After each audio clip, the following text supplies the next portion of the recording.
All right. Shalom, shalom. Shalom, shalom. Brother Gadal, Gabar Yahweh, with service at Yahweh Shah, branch out here in Wisconsin. First, I'm going to start off by giving all praise, honor, and glories due to Yahweh, Bahashem, Yahweh Shah, Bahashem, Quadash. All praises to the Heavenly Father, who the word ignorantly calls God. His one and true name is Yahweh. In the name of his only begotten Son, who the word ignorantly calls Jesus Christ. His one and true name is Yahweh Shah. In the name of the Holy Spirit. Double honors to the elder apostle, elder bishops of Great Millstone, Sturdy Well. Peace and blessings to hopeful let. Shalom, shalom. So as I was going through social media, man, I ran across this video, man. Right, and as you see the topic, man, the Seraphim, the angels of the scriptures are not reptilians, right?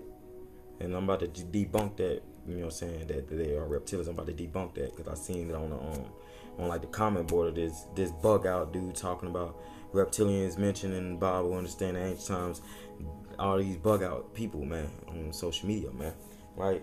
So first, we gonna get that the scriptures always talk about angels being celestial beings, right? Not no damn reptilians, right?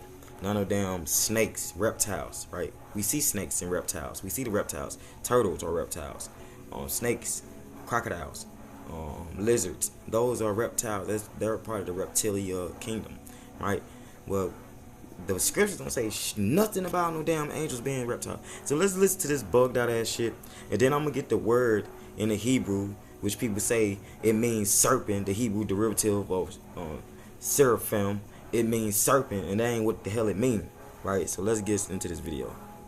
Right. So the seraphim, it means... Alright, so let's start that over. Then listen to this dumbass shit. So when you read the word seraphim, yeah, in its Hebrew derivative, it means reptilian. Right. So the seraphim, it means reptilian. Yeah. So that's a whole nother topic. Alright, as he said, that's a whole nother topic. So let's get into that. Alright, let's get into some of these comments as I put up on Seraph. It's a noun in reference to the winged human-like celestial creatures that hovered above God's throne in Isaiah's dream. Right? Has nothing to do with you know what I'm saying, reptilians or none of that. But like you go down on the comment board, you know, and whoever page this is, who's saying Jesus is king, which, you know what I'm saying, we know that ain't his name. You know what I'm saying, you kind of bugged out here. But if you look at some of this stuff, you know what I'm saying, because somebody commented and said Seraphim means burning ones, I don't know what he's talking about. And right, we don't know what he's talking about.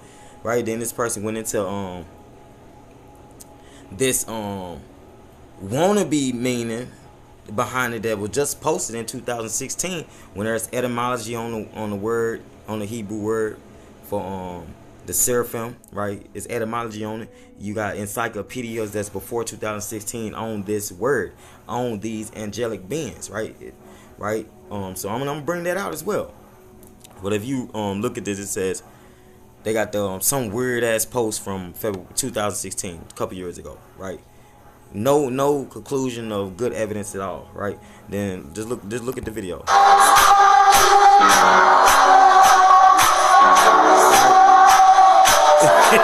Start going straight to the left. Started going to something totally that they have nothing to do with the scriptures, right? Talking about some the Seraphim reptilians, right? So I wanted to bring out a precept because they also try to use that it was reptilians in the Thara. They try to say that during the time of Moses when people was getting poisoned by snakes and they need to be healed. So Moses had to make this staff, this serpent staff, and they had to look upon it and be healed from the poisonous snakes, right? That has nothing to do with no damn reptilians, man, right? And shalom, shalom, Yahweh Shem, Yahweh Shah, Bashem, Rakakadash, Rakatah. The water for tuning in, brother. And the beloved brother, Gabar Dama. Right, so like the brother said, they done lost their damn mind, man. So I'm gonna get into this, but I wanted to bring out that video and show some comments. And I also got Slack here. Let me jump on the gun. I got the Hebrew word, right, for seraphim, right? And it's Sharafah, right? Sharafah in the Hebrew. Sharafah in the plural is Sharafayam, right? In the Hebrew, as you see, Shara or Sharfam or Sharfa, right? But it's Sharapha, and with the plural be yam. Put a yam on the end of that, so it's Sharaphayam, or which means seraphim, or plural means burning ones. And we're gonna get into it means it's Hebrews 8:3-1-4. Definition from Hebrews 8:3-1-3, burning, that is figuratively, and they took that in. These dumb crazy ass people on the comment board was sitting there talking about, oh yeah, that can mean from the serpent's bite, poisonous reptilian celestial beings bite, killing people. Bug the hell out, man, right? So it says burning, that is figuratively, and I'm gonna get that word for figuratively so you can understand. And it says poisonous serpents, and it says poisonous serpents because that's going into a scenario that happened with the Israelites during the time after the Exodus, right? A lot of our people was getting poisoned by literal serpents, poisonous snakes, man.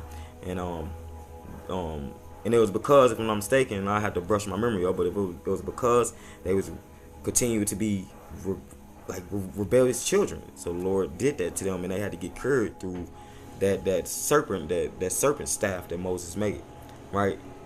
It says specifically a seraph, or symbolical creature from their copper color. It says fiery serpent, seraph. See, and this, you got to be understanding the scriptures. It says fiery serpent, seraph. It's not talking about no serpent, man, right? Because that fiery brazen serpent that Moses made, he made that actually in a fire. He actually molded that into a serpent so they can get healed. And that's the thing about these wacky-tacky Christians, these wacky-tacky bug-out people within Babylon. They don't understand Bible prophecy. They don't understand the truth, right? So I just wanted to bring that out to bring out that meaning. And I also got what figuratively mean. It says figuratively is an adverb used to indicate a departure from a literal use of words, metaphorically, right? Meaning a metaphor, right? So this wasn't no, these wasn't no walking beings. This is something that Moses had to create through the power and spirit of Yahweh, right? But I wanted to get that, and let's get with that what a metaphor is.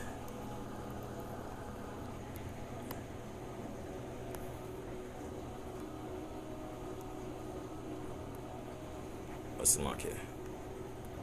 Metaphor, not a metaphorically. Right? A figure. All right, here we go. Metaphor. Now, a figure of speech in which a word or phrase is applied to an object. Right? An object. Moses had to make an object so that we can be healed during this time. Right? So that's cut. Right? It says or action to which it is not literal applicable. Right? So that wasn't no. All right, they taking it. Oh, there really was a poisonous serpent in Moses. Saying that. So I'm gonna bring out scenario, right? And I'm gonna bring out that in Numbers 21, right? So let's just get straight into it, Slunky. It says number 21. Let's start from the top. Start from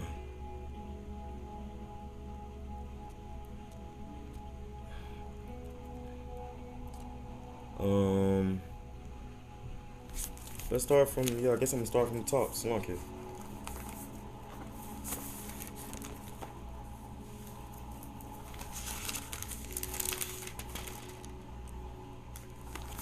Alright, let's start from verse 1, number 21:1. And when King Arad the Canaanite, which dwelt in the south, heard tell that Israel came by the way of the spies, then he fought against Israel and took some of them prisoners. And Israel vowed a vow unto the Lord Yahweh, and said, if thou wilt indeed deliver this people into my hand, then I will utterly destroy their cities. And the Lord Yahweh hearkened to the voice of Israel, and delivered up the Canaanites, and they utterly destroyed them in their cities. And he called the name of the place Hormah. Right, this is during the time of King Arad the Canaanite, his Canaanite area up, right? Well, we asked the Lord to help us, for better words. Verse 4. And this is during the time when people was getting snake bites, right? It says, and they journeyed from Mount Hor by the way of the Red Sea to compass the land of Edom. So we joined, we passing by them Edomites, right? And the soul of the people was much discouraged because of the way. Because of Edomites, we know them Edomites have always been one of our top enemies. And the people spake against power and against Moses. So the people start talking shit, right? Excuse my French. They start talking shit. Wherefore have ye brought us up out of Egypt to die in the wilderness, right? For there is no bread, neither is there any water, and our soul loatheth this light bread. And the Lord Yahweh sent fiery serpents among the people, right? And they bit the people, and much people of Israel died. So that fiery word I brought out, dealing with what they were trying to cunningly shade and discard in the blue letter, right? It's fiery serpent. That's just another word for a poisonous, real poisonous serpents that actually bit the people. You die from poisonous serpents if you don't have the medicine for it, right? So that was a literal thing that happened to the people, right? It said, therefore the people came to Moses and said, we have sinned, for we have spoken against the Lord Yahweh and against thee. Pray unto the Lord Yahweh that he take away the serpents from us. And Moses prayed for the people. And the Lord Yahweh said unto Moses, make thee a fiery serpent, meaning make it out of fire, right? And set it upon a pole, right? And it shall come to pass that everyone that is bitten, when he looketh upon it, shall live. So everyone that is bitten by the poison. Alright, Slakia. Had to basically put my phone on charge, Slakia, for that. It kind of died on me. But again, as I was saying, so our people got bit by literal serpents, and Moses had to make a staff or a pole with the serpent head on it, so that our people can get healed. Those that got bit by these poisonous snakes will look upon this pole with a snake head on it and live, for better words. All right, it says, let me keep going. Then I'm gonna try to get to a point. And this is really just a quick correction on these wacky tacky Christians on what they're talking about, because they're trying to correlate that during the time of Moses and this serpent staff that he had. They're trying to correlate that with the Seraphim, thinking that the angelic angels and celestial angels are the same thing as what during the time of Moses, and it's not the same thing, right? And they don't mean the same thing. So I want to say that. Let's keep going. Verse 9, number 21 and 9. And Moses made a serpent of brass and put it upon a pole, right? And it came to pass that if a serpent had bitten any man, when he beheld the serpent of brass, he lives. There you go. I wanted to get that. Just bring out this straight to the point, straight, cold cut. And now let's get to this Seraphim stuff that y'all trying to say is reptilians. And, so let's get out the Zonderberg Compact Dictionary. And I got, let's go to the definition for Seraphim. It's Seraphim, burning ones, right? Burning ones, celestial beings whom Isaiah saw standing before the enthroned Lord, right?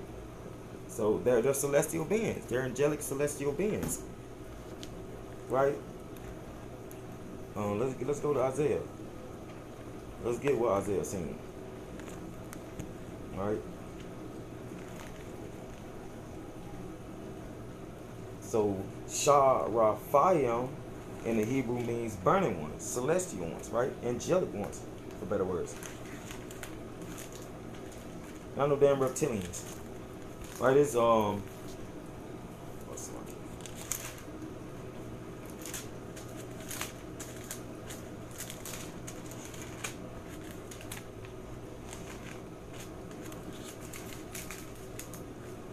Isaiah 6, and let's start from the top. In verse 1. In the year that King Uzziah died, I saw also the Lord sitting upon a throne. Right? Isaiah seen the Lord sitting upon the throne, and he's gonna see the angels around, right? High and lifted up, and his train filled the temple. Above it stood the seraphims, right? The Seraphims, right? The burning ones, the celestial ones, right? Each one had 6 wings, right? With twine, he covered his face, and with twine he covered his feet, and with twine he did fly. And if I'm not mistaken, it's getting into the chariots as well, if I'm not mistaken. Getting into the angels, but the chariots, the vehicles as well. And one cried unto another and said, Holy, holy, holy is the Lord of hosts. The whole earth is full of his glory. And the angels compass our power. If wherever he goes, the angels going. So, they're saying they always make sure they around the Lord. So the Lord got like bodyguards, for better words, man. Right? It says, Alright, Khan. It says, and the post of the door moved at the voice of him that cried, and the house was filled with smoke. Then said I, woe is me, for I am undone, because I am a man of unclean lips, and I dwell in the midst of people of unclean lips. For my eyes have seen the King, the Lord Yahweh, power of hosts. Then flew one of the seraphims unto me, having a live coal in his hand, which he had taken with the tongs from off the altar. And he had laid it upon my mouth, and said, Lo, this have touched thy lips, and thy iniquity is taken away, and thy sin purged. Right? That fiery spirit from the Lord touched him. Right? Also I heard the voice of the Lord saying, whom shall I send, and who will go for us? Then said I, here I am, send me. There you go. The Lord put the spirit on Isaiah, man. Right? Then right behind Isaiah went forth to give a message to Israel, man. So this is a message to you buggers out there, man. The Seraphim are not reptilians, man. They will never be reptilians, man. The Lord do have a hierarchy of angels, but not one time can you find in the scriptures, and not one time did any of y'all claims back up what y'all saying, man. Because if you go into the etymology of the Seraph or the Seraphim or the Seraphim, Salakia, it means the same thing. Celestial ones, the burning ones, right? The fiery ones. It don't mean no damn scaly ones, reptilian looking ones, right? And that's the etymology, man. And then if you get into also, it's the so-called Jewish encyclopedia. It breaks down the same thing. Then it breaks down other scenarios, and it is also other stories and scenarios where these other bugged out nations had tried to put in their 2 cents on what the celestial beings of the Lord were, right? So it is other bugged out things as well. But the truth of the matter is, the etymology says celestial ones, burning ones, man, right? So hey, ain't no reptilian seraphim, and what I'm saying, y'all got it wrong, man. Hey, so Lord willing, this is edifying to the elect out there. Don't be believing this stuff, man. Don't be believing this. So with that, call Halam La Alahana Yahweh Bashim Hoshah Bashim Wadash. Double honors to the elder apostle, elder bishops of great millstones through well. Peace and blessings to hopeful let. Hey, shalom, shalom. Shalom, shalom. The water tune in, blood brother. Hey, with that, Barakatah, Shema, right, with that.